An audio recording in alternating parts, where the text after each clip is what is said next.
উমরে ফারুক সালাত শুরু করলেন, ফজরের সালাত, আল্লাহু আকবার।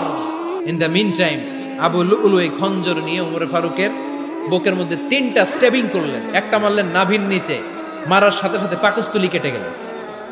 আরেকটা মারলেন পাজরে, পাজর ছিঁড়ে গেল। 3টা মারার পরে উমরে ফারুক বললেন, কাতালানি আল কাল, এক কুকুর আমাকে মেরে ফেলেছে।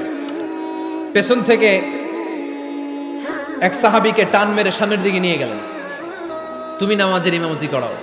আর ওমরে ফারুককে বাকিরা ধরাধরি করে পেছনে নিতে আরম্ভ করলেন। আর এই আত্মাই আক্রমণ যে করেছে, সে কাতারের মাঝখান দিয়ে যেতে আরম্ভ করলো আর 2 দিকে ছুরি মারতে আরম্ভ করলো। 13 জন সাহাবীর গায়ে ছুরি মেরেছে, 7 জন সাহাবা স্পট ডেথ, জায়গায় মৃত্যু। এই ভয়ঙ্কর অবস্থা দেখে এক সাহাবী বুরনুস, এক ধরনের জুব্বা আছে মাথাওয়ালা, অনেকে জ্যাকেট পরছেন না এরকম মাথাওয়ালা, লম্বা জুব্বা আছে, আরবরা শীতে পড়ে মাথাওয়ালা, এই মাথাওয়ালা জুব্বা বের করে এক সাহাবী জালের মতো তার দিকে উড়ায় মারল। ওই বুরনুসের মধ্যে পেঁচিয়ে আবু লুলু মাটিতে পড়ে গেল আর সুইসাইড করে ফেলল, নিজের বুকে নিজে মেরে আত্মহত্যা।